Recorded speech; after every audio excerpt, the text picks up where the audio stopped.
Sesaat lagi, segera kami hadirkan Smart Enterprise bersama Patricia Susanto, CEO The Jakarta Consulting Group. Selamat mengikuti.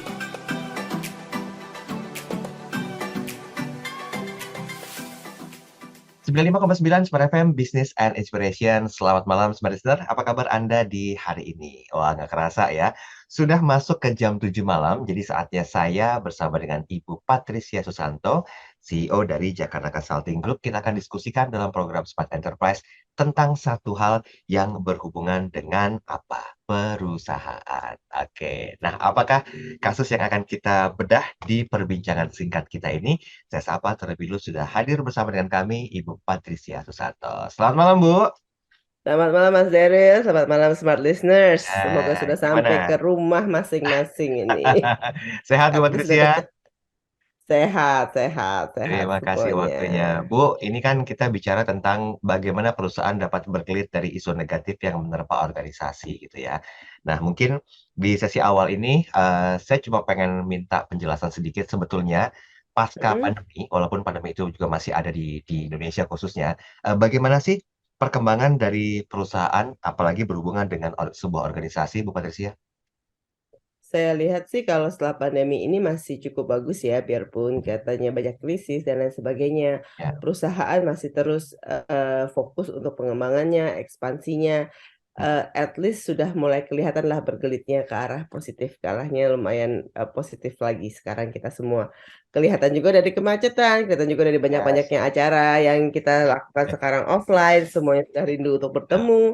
Nah, di sini kita sudah mulai melihat bahwa perusahaan mulai lagi nih back to as usual rhythm ya, tapi Ya. mungkin akan lebih efisien, caranya lebih beda lagi.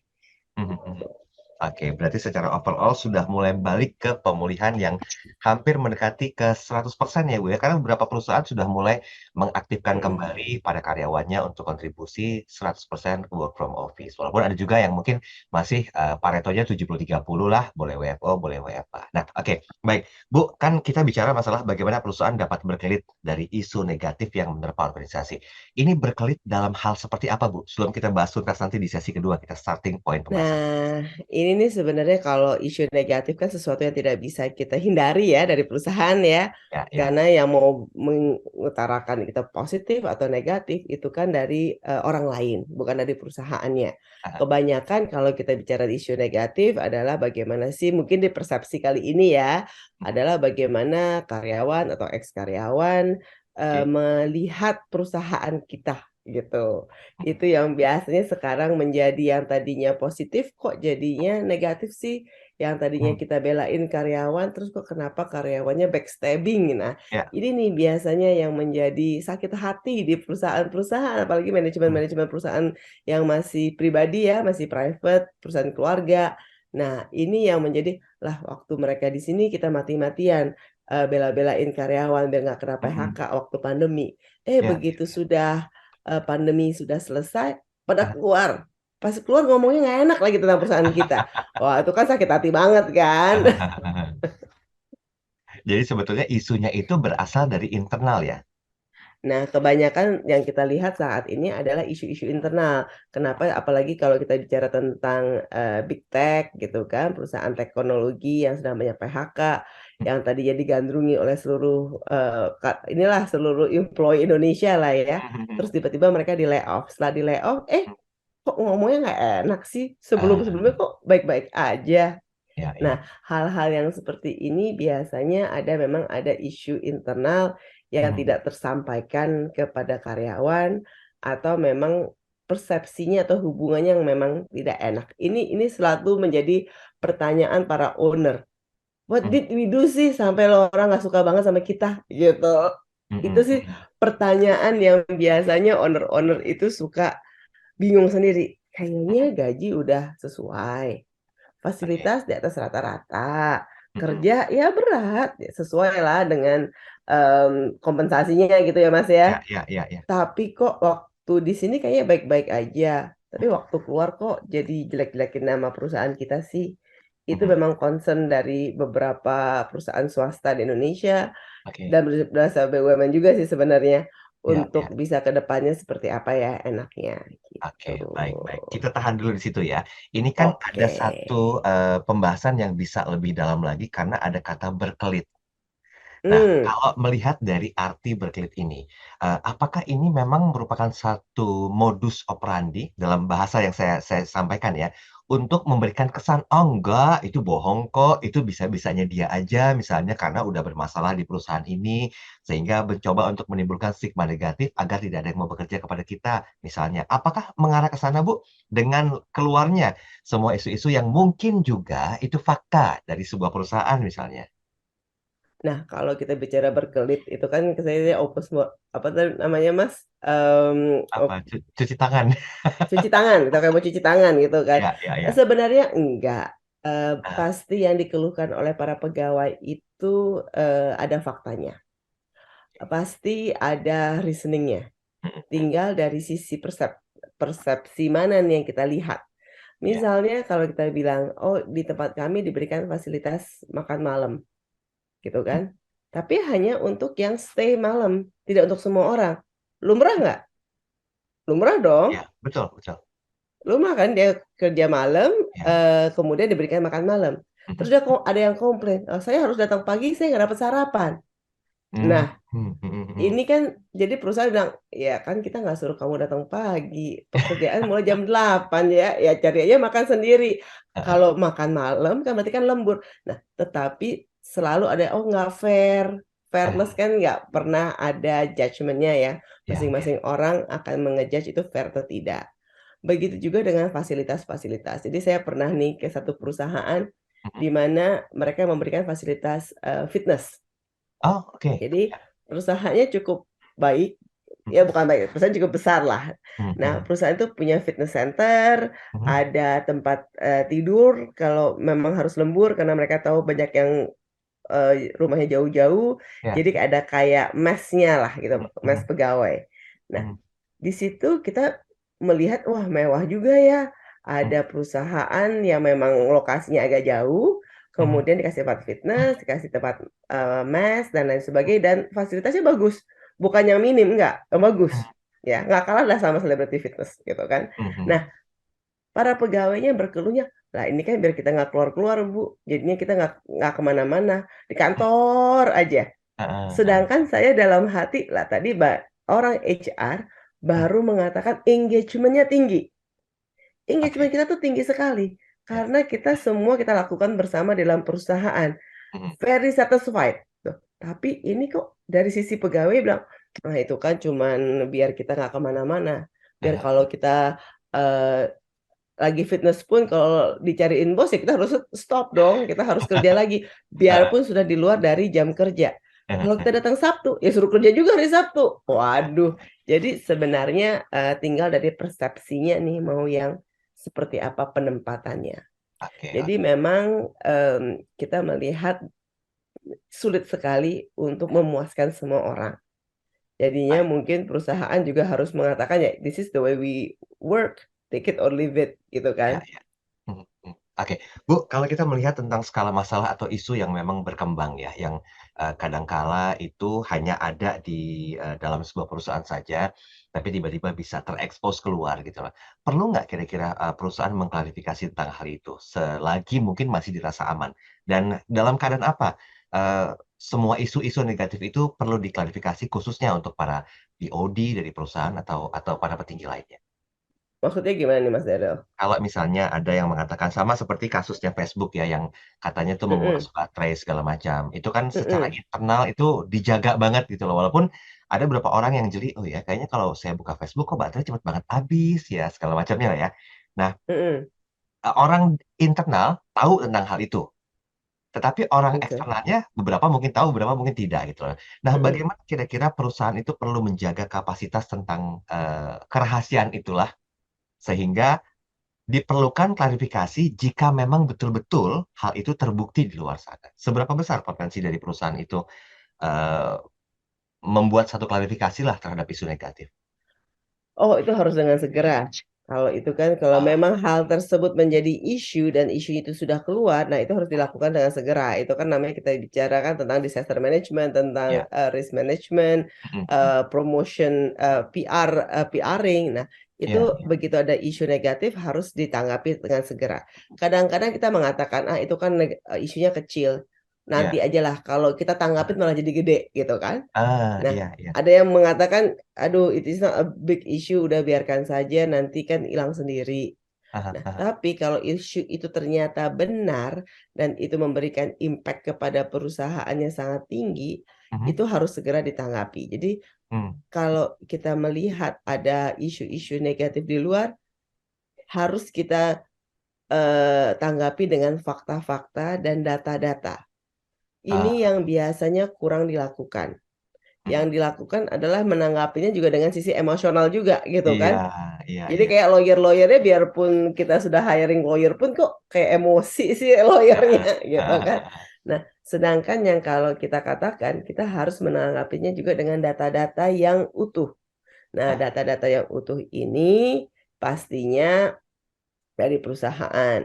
mhm. Biasanya akan di-counter lagi, "Oh itu dulu datanya palsu," dan lain sebagainya. Mmm, Tetapi itu step by step kita sudah bermainnya dengan data, bukan lagi dia mengatakan atau dia merasa. mhm. Nah, ini yang perlu segera dilakukan kalau kita memang menghadapi hal-hal, persepsi negatif dari karyawan. Oke, baik. Bu Patricia, break sebentar ya. Nanti Ya. kita sambung lagi di sesi yang kedua sesaat lagi. Jadi buat Anda yang mau berkomentar silakan di 0812 11 12 959 dan jangan lupa kami live audiovisual di kanal YouTube Smart FM. Yang mau sharing juga boleh, siapa tahu, Anda ngerasa, ya bener nih tema hari ini tuh betul-betul harus kita jaga agar, apa namanya, keutuhan atau kekuatan dari sebuah, perusahaan itu masih tetap terjaga walaupun isunya itu perlu ditepis. Anda jangan kemana mana, kami akan segera kembali. Tetaplah bersama kami, Smart Enterprise, bersama Patricia Susanto, CEO The Jakarta Consulting Group.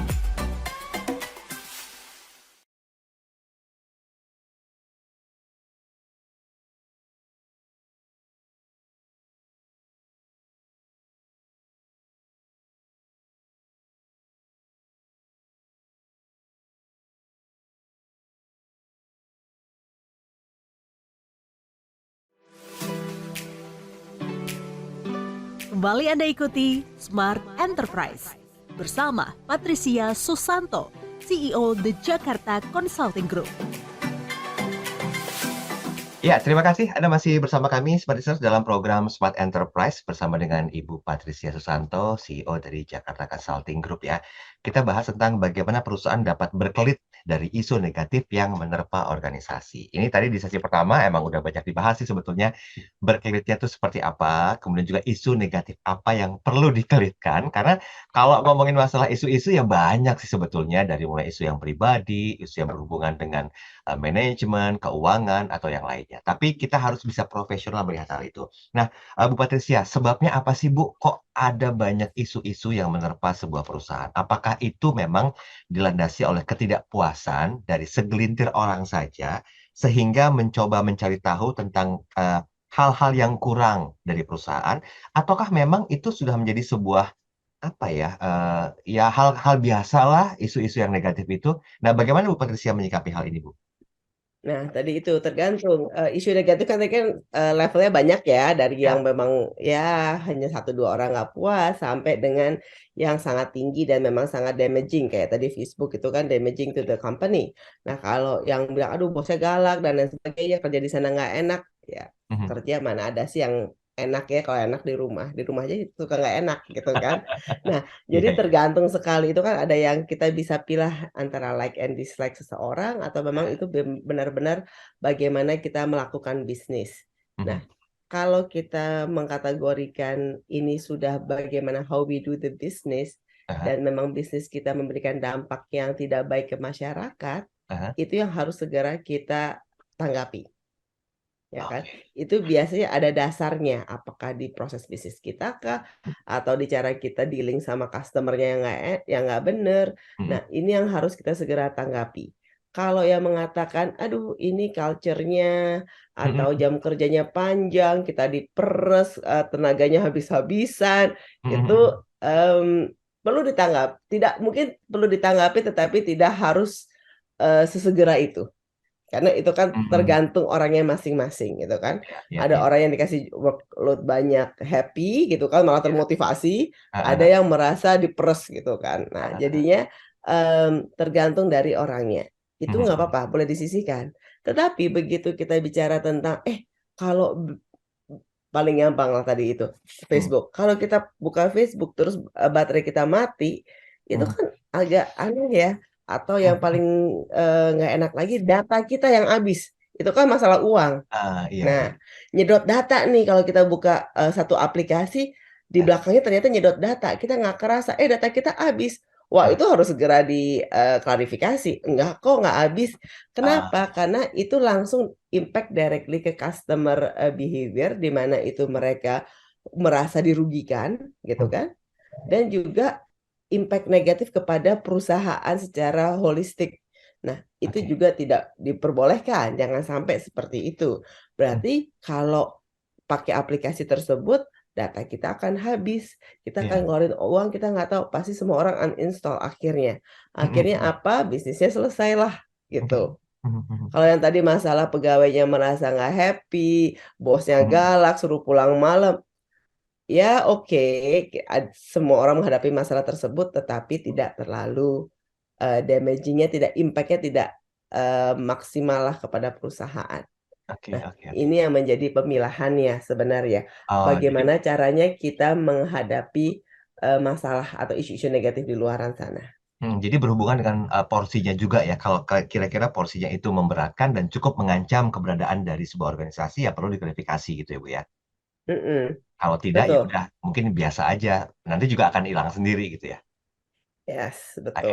Bu, betul. kalau dari pembagian, organisasinya atau mungkin juga perusahaannya, mana kira-kira yang lebih berpotensi kita perlu melakukan satu kelitan terhadap isu negatif? Apakah lebih ke produk atau ke jasa, Bu, biasanya? Wah, hampir sama. Oh, hampir sama? Sebenarnya antara jasa dan produk hampir sama. Tetapi mungkin kalau produk itu akan lebih berat ya kepada perusahaan karena mereka Heeh harus heeh. recall. Kan yang biasa kita Ah, dengarkan kalau mobil di iya. recall gitu kan. Heeh heeh, iya, iya, Produk iya. produksi di recall. Itu kan berarti kan mungkin nggak semua batch-nya kena. Tapi nggak ada orang mau beli lagi. Ya mau nggak mau harus di recall. Nah, Heeh, merecall itu kan sesuatu yang sangat mahal untuk perusahaan ya. iya, iya. Nah, dan setelah itu barang-barang recall pasti harus dihancurkan. Mhm, Kalau mhm. jasa mungkin tidak seberat itu. Oke, Tetapi kalau jasa adalah di orangnya yang menjadi berat. Apakah nanti ke depannya bisa melakukan hal yang sama lagi atau tidak? Seperti itu. oke. Jadi ada plus minusnya juga ya sebenarnya mau yang mana kita lakukan. Mhm. Oke, baik, baik. Ya, beberapa kasus yang mungkin menjadi sebuah, perhatian tentang isu-isu negatif yang perlu dikelitkan. Apalagi, Bu, biar kita punya satu gambaran, mungkin dari pengalaman Ibu memberikan, apa namanya, jadi konsultan di beberapa perusahaan, adakah mungkin yang bisa kita angkat sebagai studi kasus pembelajaran tentang cara berkelit yang baik itu seperti apa, dari permasalahan-permasalahan internal yang ada dalam sebuah perusahaan yang mungkin isunya terlempar keluaran? Kalau di luaran itu kan biasanya kita melihat tadi kan produk gitu kan. Ya, mhm. Kemudian yang baru ini yang kita melihat ya semua orang melihat mungkin yang kasusnya Mekarta gitu kan. Oh Nah, ya, iya. itu Mhm, kan juga jadi menarik ya bagaimana mereka merasa diperlakukan tidak baik oleh perusahaan, tapi mhm, perusahaan malah melakukan tindakan pidana ya kalau nggak salah ya, betul, mhm, menggugat kembali karena mereka merusak nama baik perusahaan. perusahaan. Nah, itu kan eskalasinya sangat tinggi gitu kan. Ini kan Mhm, eskalasinya sangat tinggi yang tadinya mungkin diem-diem, mhm, pelan-pelan, one on one mungkin selesai. mhm, mhm. Tetapi karena mereka terlalu agresif tadi itu, sehingga approach-nya nggak benar, malah mencuat ke mana-mana. Itu kan nanti produk-produk berikutnya menjadi masalah juga. Mhm, Nah, mhm, ini yang biasanya kita bilang jangan sampailah seperti itu. Kalau mhm, memang kita bisa ajak berdamai, bukan berarti kita tidak memperbaiki ya. mhm, Berarti juga mhm. harus ada improvement terus-menerus, itu akan lebih baik. Oke, Jadi hal-hal yang seperti itu kita harus cermati juga. Bagaimana kita responnya, bukan hanya cepatnya merespon, tapi mhm, how we respond. oke, Bagaimana caranya kita merespon, apakah kita personal, apakah kita memang langsung ke pengadilan, jalur hukum, ataukah kita mengambil simpati masyarakat. Ini kan tekniknya beda-beda ya. Orang PR akan lebih jago melakukan hal-hal ini. Yang menjadi penting adalah sikap perusahaan ke pelanggannya. Janjinya apa sih? Oke. Janjinya kita tuh apa sih? Kita memberi pelayanan. Hmm. Ya, pelayanan yang apa? Yang baik. Kalau pelayanan yang baik, oke, bagaimana caranya? Nah, ini yang kita terus harus komunikasikan ke para pelanggan. Di dalam perusahaan, isu negatif kan nggak akan selesai-selesai ya, selalu aja ada. Betul. Nah, beberapa perusahaan mengambil langkah yang sangat drastis. Misalnya seperti ini. Ada satu perusahaan, mungkin saya nggak sebut namanya ya, ada satu perusahaan di bidang manufacturing. Mereka mengatakan salah satu values mereka adalah integritas. Jadinya kasusnya adalah kasus personal. Salah satu direksi ternyata ketahuan selingkuh lah, gitu kan? Nggak pakai A, nggak pakai B, besoknya suruh mundur diri. Itu personal sekali, itu personal antara dia dengan keluarga dia. Nggak ada, tidak merusak hubungan dengan ini loh, dengan karyawan loh. Selingkuhnya juga dengan orang lain, bukan dengan internal perusahaan. Dia juga nggak prestasinya juga bagus, tapi manajemen merasa values kita adalah integritas. Kalau kita tidak bisa menjaga itu, berarti dia bukan orang yang cocok untuk memimpin perusahaan ini. Silahkan keluar. Banyak yang mengatakan, aduh sayang banget, Bapak itu tuh bagus banget kerjanya, wah top gitu kan. Jadi isu negatif juga di karyawan, karena nggak fair. Itu kan perusahaan beda dengan pribadi. Tapi di manajemen mengatakan perusahaan kita value-nya adalah integritas. Dia nggak berintegritas kok, bukan di sini tempatnya. Stop, udah. Nggak pakai koma lagi, nggak pakai pembelaan diri. Ada buktinya, stop. Terima kasih. Kita keluarkan dengan saya ngatakan dengan hormat ya waktu itu. Pokoknya langsung besoknya nggak masuk kantor. Begitu ketahuan ada buktinya, selesai. Nah, itu apakah packagingnya bisa beda? Bisa negatif, bisa positif gitu kan? Tadi saya packagingnya positif kan? Oh bagus nih perusahaannya yang berintegritas. Tetapi pegawainya tadi mungkin si bapak itu nanti kan keluar kan, dia bilang apa hubungannya, itu kan personal saya. Itu akan Perusahaan nggak? isu negatif di luar Ya, ya. negatif. Nah, itu tergantung. Nah, jadinya ini kan pagarnya tergantung ya, agak greynya banyak sekali nih, gitu kan. Abu-abunya gradasinya banyak sekali. Nah, tapi di mata karyawan itu adalah salah satu keputusan yang salah. Karena mereka merasa kehilangan pemimpin yang luar biasa. Tahan sebentar. Ini menarik nih untuk kita diskusikan ya. Nanti Ibu ya, di sesi berikut ya. Smart Anda jangan kemana-mana. Nanti kita kembali lagi untuk menyikapi persoalan yang satu ini. Karena ini ada satu keterlibatan dari permasalahan pribadi, tapi perusahaan menuntut tentang integritas. Nah, gimanakah solusinya? Nanti ceritanya akan dilanjutkan oleh Bu Patricia Susanto. Kami akan segera kembali. Tetaplah bersama kami, Smart Enterprise, bersama Patricia Susanto, CEO The Jakarta Consulting Group.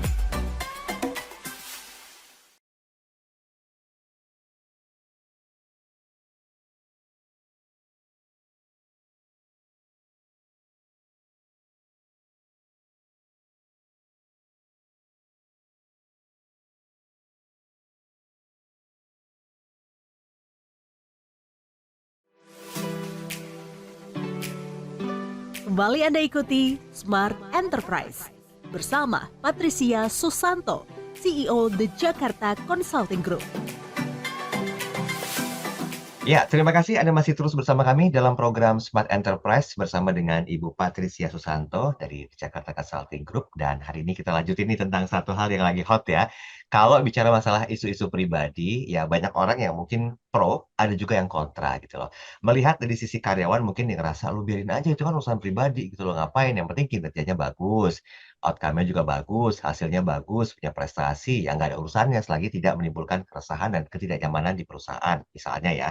Tapi perspektif lain, dari masalah yang barusan disampaikan sebagai studi kasus kita hari ini, dari sisi perusahaan, dia nggak komit, nggak setia, nggak loyal lah. Ada nilai-nilai atau values-values yang dilanggar. Itu perspektifnya dari perusahaan atau hal yang dikuatkan oleh perusahaan. Nah, bagaimanakah kisah ini selanjutnya? Bu Patricia, silakan. Ya, jadi kalau tadi kan kasusnya lebih ke bagaimana nih Bapak ini apakah seharusnya kita tindak atau Heeh, sebenarnya itu bukan urusan perusahaan gitu kan. heeh, Nah, heeh. perusahaan melihatnya dalam satu sisi mengatakan gini, kalau dia tidak bisa loyal kepada keluarganya, bagaimana dia akan loyal kepada perusahaan? Itu adalah indikasi bahwa nanti dia akan melakukan penyelewengan juga. Mhm, Tidak memberikan contoh yang baik untuk anak buahnya. Karena kebetulan posisinya udah direktur ya. ya, Jadi udah posisi tinggi juga. Jadi mhm, kita tidak bisa mentolerir hal-hal tersebut. mhm, mhm, Mmm, di satu lagi mereka mengapresiasi karena selama ini kerjanya bagus. mhm, Nah, mhm, apakah kita harus sejauh itu? Begitu mhm, kan pertanyaannya, apakah mhm, kita harus sejauh itu untuk, menindak seseorang? Apakah dari harus personalnya pun harus kita nilai? Nah, mhm, ini semakin ke sini semakin banyak hal tersebut.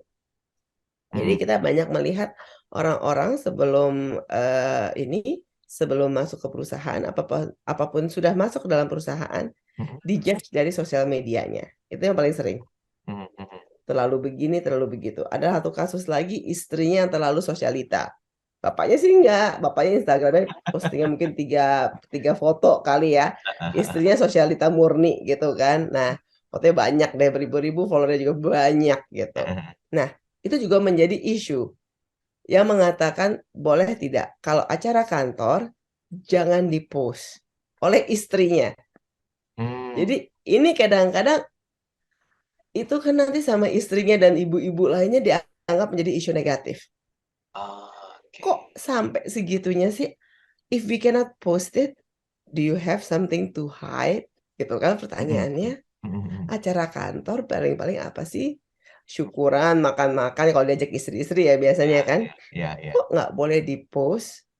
Mhm, Mereka bilang semua posting perusahaan harus dari yang official, yang sudah oh, di-scan oleh corporate secretary. iya, iya. Karena mereka kebetulan perusahaan terbuka, BUMN, ya mereka hati-hatilah, lebih berhati-hati, Mhm, mhm, jangan sampai disalahgunakan.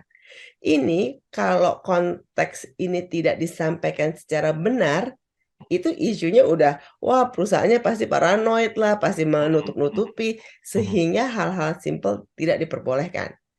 Oke. Apakah ini menjadi peraturan? Iya. Apakah lazim? Tidak, gitu kan. Tapi ada, gitu. Jadi kalau Mas Ada nanya, dari pengalaman kami, sebagai konsultan selama ini, kita melihat hal-hal yang kita nggak kepikir gitu, kadang-kadang, Iya, kok kok iya. kok dia bisa mikir ya sampai situ ya? Kita juga kagum gitu kadang, Heeh, kok kepikir ya mereka sampai ke situ? Kita heeh. nggak pernah tuh kepikir begitu, ternyata ada juga kejadian-kejadian tersebut di Indonesia ini. Jadi Oke. memang sangat kreatif ya kadang-kadang pengusaha Betul, betul. maupun, para pengurus perusahaan ini sangat-sangat kreatif dalam memberikan peraturan-peraturan gitu. Oke, baik. Bu, saya baca artikel Ibu di salah satu sosial media atau dari tim, Jakarta Consulting Mhm, Group. Ini mengatakan tidak semua komentar negatif harus direspon. Kalaupun betul. hendak direspon, ya nggak perlu buru-buru gitu loh. Dalam Mhm, artian, perlu waktu untuk mengumpulkan informasi yang relevan. Nah, yang ingin saya tanyakan, apakah, silent treatment seperti ini, itu memang bisa berlaku dari semua masalah yang ada, Bu? Nggak usah buru-buru, harus ada informasi yang relevan untuk bisa menyikapi tentang isu-isu negatif sehingga dirasa ya mampulah berkelit dari isu negatif itu. Apakah memang begitu, term oke. and condition-nya atau rules of Iya. play-nya? Oke. Ya, ini kan, tim dari kami ini bukan saya yang nulis, tapi ini tim, yang menulis. Mhm, Kita memang punya weekly article ya, jadi kalau ada yang tertarik ya boleh lihat di, website yes. Jakarta Consulting Group. Kita bring up, few subjects, every week. Nah, di sini kita mencari, mengatakan bahwa yes, tidak perlu terburu-buru, Mhm, mhm. tetapi perlu segera.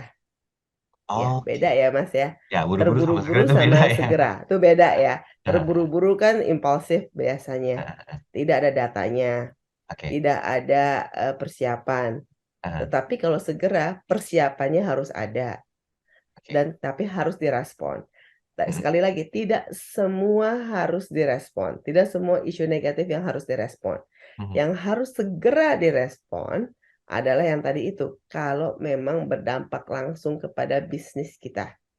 Oh, Misalnya Anda punya, toko kue lah, ada sejaringan toko kue. Kemudian mengatakan, oh ada kandungan tidak halal tetapi tidak ditulis. Itu pasti impact-nya langsung. Oke. Nah, dari situ juga harus segera direspon. Nggak boleh tuh silent treatment. Ya, ya. Nggak boleh itu ada teori silent treatment digunakan di sini. Harus segera direspon bila hal tersebut efeknya langsung kepada perusahaan.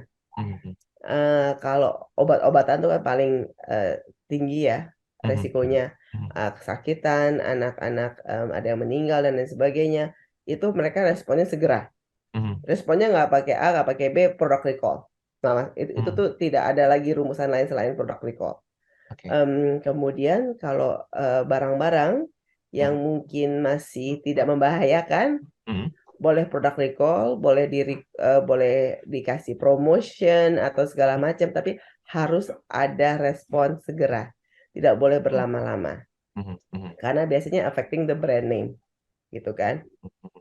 Nah, kalau hal-hal yang tadi itu, yang bisa iya bisa tidak tergantung dari persepsi yang mana, itu boleh lebih perlahan-lahan.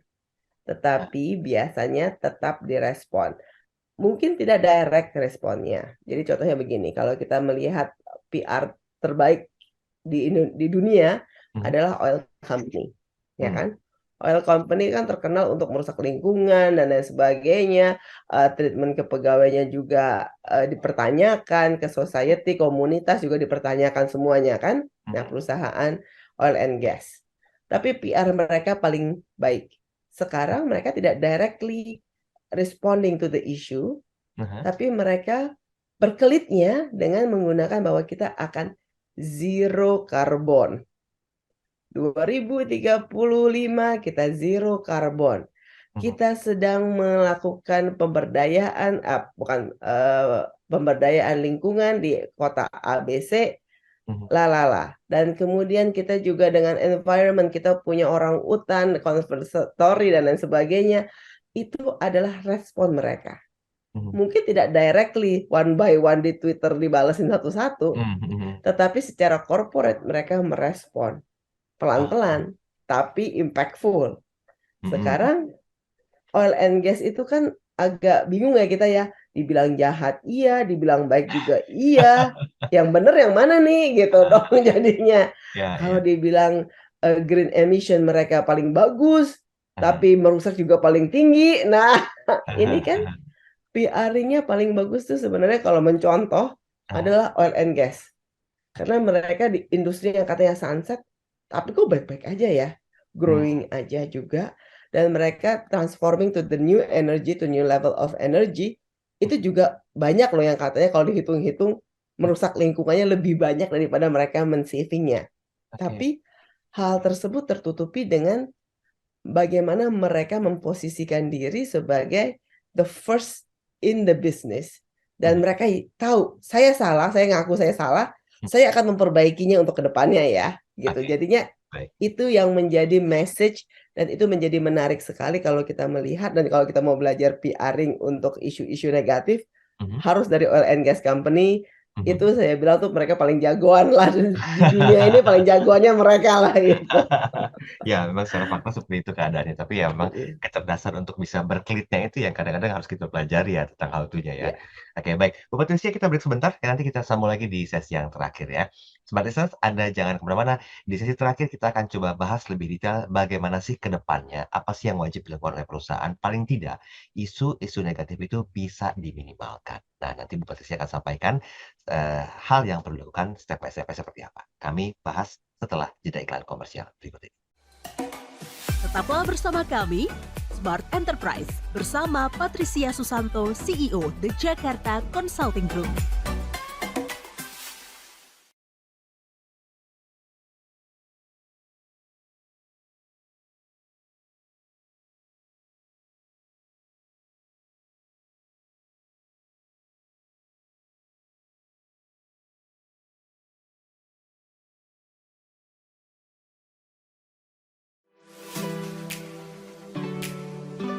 Kembali Anda ikuti Smart Enterprise bersama Patricia Susanto, CEO The Jakarta Consulting Group.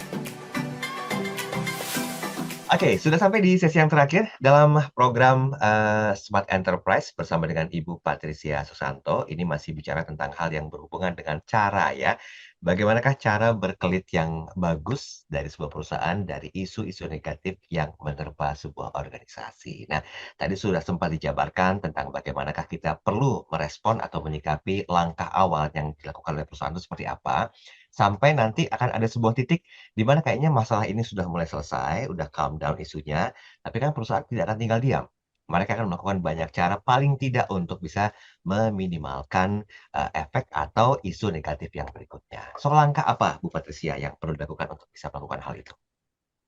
Ya, pertama kita harus tadi itu ya, bisa mengidentifikasi isu itu di level yang mana, Oke. kemudian kita secara internal melihat apakah isu itu benar atau tidak, kebenaran isu tersebut. Mhm. Nah, yang kalau memang benar, sebenar apa gitu kan? Efeknya sedampaknya sejauh mana? Mhm. Kemudian kita juga harus melihat data-data yang kita harus persiapkan. Nah, Mhm. persiapan data ini perlu sekali Mhm. ya. Datanya harus konkret, harus benar, Mhm. dan ready to be audited. Kalau Mmm. memang kita sudah membawa ke publik, datanya memang akan harus terbuka. Mhm. Di belakang data tersebut pun sumbernya dari manapun harus ready untuk bisa terbuka. Jadi jangan kasih datanya asal-asalan, terus nanti ganti lagi gitu kan. Oh, iya iya. Makin mencurigakan. Jadi nah, Iya iya. karena masyarakat sekarang semakin pintar gitu kan, Mhm. semakin cerdas dan semakin usil juga gitu kan. Dengan kecerdasan datanglah keusilan kita gitu kan. Nah, itu kita melihat bahwa data itu akan play very big role. Kalau Ah, tidak ada datanya, sulit sekali untuk perusahaan mempertahankan dirinya. mhm. Sayangnya, dimanapun juga perusahaan dianggap sebagai orang jahat, gitu Ah, kan. Pegawai adalah anak orang kecil yang ditindas, sedangkan perusahaan adalah orang jahat. Ini kayak kita dulu zaman waktu SD, saya bacanya Donald Bebek gitu kan. heeh heeh. Ada paman gober yang kaya raya gitu Heeh kan, heeh ada si heeh. Donald Bebek yang nggak punya duit terus nih. Iya Nah, iya iya. perusahaan dianggapnya seperti si paman gober ini. Nah, jadinya kita harus mempersepsikan bahwa perusahaan juga berada yang benar. Karena orang kaya dianggapnya pasti berusaha nakalin. Nah, Heeh heeh. itu yang kita harus dudukan dari awal bahwa perusahaan ini Mhm. tujuannya kemana, arahnya mau ke seperti apa, data yang kita siapkan pun ready untuk dibuka. Kalau mereka nggak mau masuk, ya itu itu sudah kita bukakan pintu gitu kan, seakan-akan pintu sudah kita bukakan, silakan masuk. Nggak mau masuk ya sudah berarti selesai ya, gitu Mhm. kan permasalahannya. Memang harus ada tracing informasinya itu menjadi sangat-sangat penting.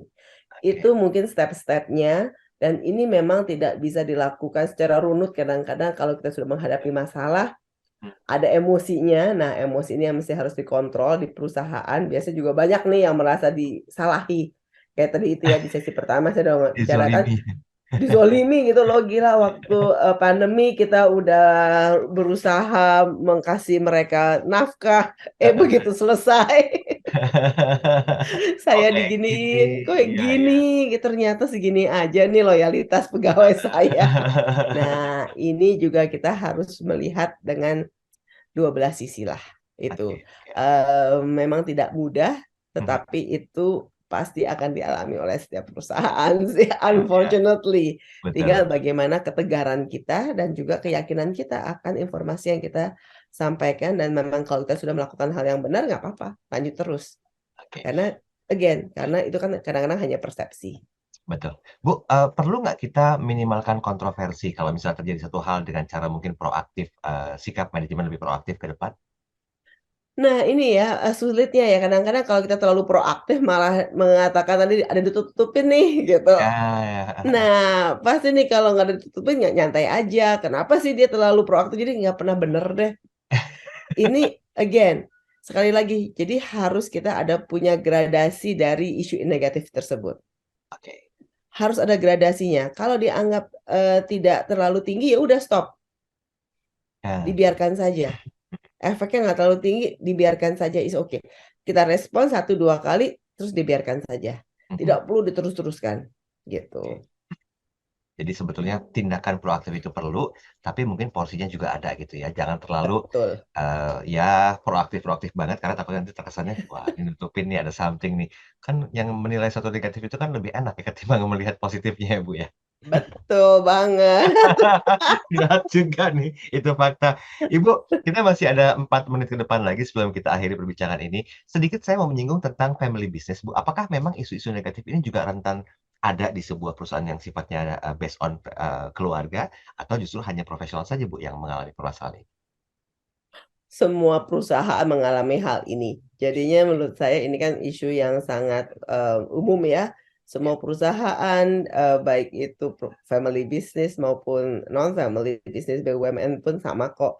Kita mengalami hal-hal yang sama. Family business mungkin lebih juicy aja ya, karena ada orangnya kelihatan, orang Ya, yang kemana-mana gitu kan. Kalau BUMN kan, aduh bentar lagi juga diganti gitu. Kalau heeh, direksi, aduh bentar lagi diganti nih. Kalau family business ya dia lagi, dan nah, gosipnya jadi lebih jauh lah. Nah, oke. itu yang menurut saya menjadi menarik kalau di family business. Tapi beyond that, tadi itu Mhm, bagaimana lebih kedewasaan dari organisasi ya, bukan orang ya, organisasinya. How mature is the organization in handling all of these negative issues? Semakin mature organisasinya, semakin gampang mereka menghadapinya. Karena mereka sudah terbiasa, ada ritmenya juga. Nah, ini yang biasanya kita lihat. Gitu, oke, baik. Mas. Bu Patricia, 1 menit saja kita berikan konklusinya agar ini jadi sebuah pembelajaran tentang isu negatif dan bagaimana cara berkelit yang positif tentang hal ini. Silakan, Bu. Oke, baik. Jadi kalau kita cara berkelit, kita sudah lakukan, kita sudah bahas di awal ya, mungkin kita Ya, bisa highlight lagi bahwa ah, yang penting adalah kesiapan datanya, gitu mhm, kan. Kita tidak harus buru-buru, tapi kita harus segera, quickly gitu kan, ya, mhm, dengan data-data yang kita memang siap untuk dibuka dan, diaudit.